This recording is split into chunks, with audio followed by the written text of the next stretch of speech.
হেই everyone, আসসালামু আলাইকুম, শুভ সকাল। তো বিয়ে বাড়িতে এসে এত সুন্দর ভিউ দেখবো ঘুম থেকে উঠে ভাবতেও পারি নাই। আর পাহাড়ি এলাকার ভিউটা অনেক সুন্দর থাকে। মাশাআল্লাহ, আল্লাহর সৃষ্টি কত সুন্দর তা ঘুরলে বোঝা যায়। যাই হোক, এর আগে আসছিলাম অনেকবার, কিন্তু এর আগে মোবাইল ছিল না, তাই আর ভিডিও করতে পারি নাই।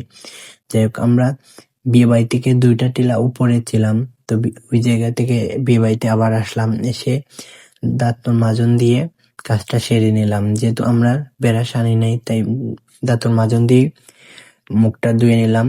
ধুইতে ধুইতে আমাদের চা চলে আসছে। তারপর আমরা চা খেলাম। চা খেতে খেতে আমাদের সকালে নাস্তা বিরিয়ানি চলে আসছে। যেহেতু বিয়ে বাড়ি খাওয়া দাওয়া শেষ করে নিলাম, তারপরে খাওয়া দাওয়া শেষ করতে করতে শুনি 0.5 ঘন্টা পরে নাকি বিয়ের গাড়ি চলে আসবে। যেহেতু আমরা আবার যেতে অপেক্ষা করি, আমরা 0.5 ঘন্টা থেকে 1 ঘন্টা অপেক্ষা করা লাগবে, আর আমাদের হাতে সময় ছিল না, তাই আমরা চলে গেলাম। আবার গতকাল যে জায়গায় ছিলাম ওই জায়গায় একটু ঠান্ডা ছিল, আর ওই জায়গায় এত মানুষ যায় না, কারণ এটা 2টা টিলা উপরে, তাদেরই এক আত্মীয়র বাসা। যাই হোক, আমরা হাঁটতে হাঁটতে ওই বাসায় চলে যাচ্ছি। আর ওই বাসায় উঠতে উঠতে আমাদের পাও ব্যথা হয়ে গেছে, তার সামনের বাইকে দেখে বুঝতে পারছেন। যাই হোক, আর উপরের ভিউটা কিন্তু তলের থেকে দেখতে অনেক সুন্দর লাগে, তা বুঝিয়ে বলার মতো না। আর উপরের ঘর বাড়িগুলা অনেক সুন্দর, মাটির ঘর বাড়িগুলা অনেক ভালো লাগে। আর উপরে থাকতে অনেক ভালো লাগে, কিন্তু বাট একটা জিনিস নাই, সবকিছু আছে কিন্তু ওই জায়গায় নেটওয়ার্ক নাই। আর ওই জায়গায় নেটওয়ার্ক একবারে মেলে না, শুধু ফোনে মাতার জন্য ওই নেটটা থাকে, আর ইন্টারনেট চালাবার মতো কোনো নেটওয়ার্ক মিলে ওই জায়গায় থাকে না। যাই হোক, আমরা চলে আসলাম ওই বাড়িতে, যে বাড়িতে আমরা গতকাল ছিলাম। তো আমরা ওই জায়গায় গোসল করব। আমরা 3-4 জন আসছি, তো আমরা গোসল করে আবার ওই বিয়ে বাড়িতে যেতে হবে, কারণ আবার আমাদের হাতেও সময় নেই। 0.5 ঘন্টা পরে আমরা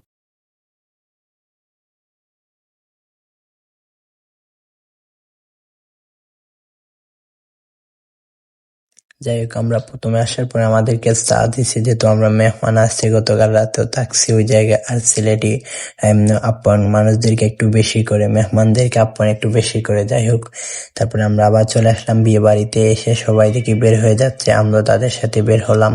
আর জামাই নাকি একটু আগে বের হয়ে যাচ্ছে। আর যেহেতু এদিকে রাস্তা কাঁচা রাস্তা, আমাদেরকে প্রায় 10 থেকে 15 মিনিট হাঁটা লাগবে।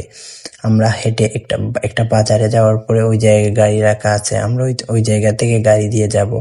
যাই হোক, সবাই একসাথে হাঁটলাম, জিনিসটা অনেক ভালো লাগলো। দেখেন, অনেক দূর থেকে অনেক দূর মানুষ হেঁটে হেঁটে যাচ্ছেন, বিষয়টা অনেক ভালো লাগলো। একটু হাঁটার পরেই গাড়ি আছে সামনে বাজারে। আর হাঁটতে হাঁটতে একটু সবার সাথে মজা করলাম ওই জায়গায়।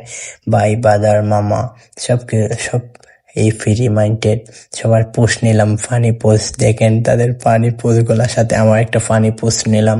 যাই হোক, আমরা চলে আসলাম যে বাজার থেকে আমরা যাব, ওই জায়গায় অনেকগুলা গাড়ি রাখা আছে, যার যে গাড়িতে ভালো লাগে সেই গাড়িতে উঠতেছে, গাড়ি ফিল আপ হলেই গাড়ি ছেড়ে দিবে। তারপর জামাই একটা ভিডিও নিলাম, জামাই এর সাথে ছবি তুললাম।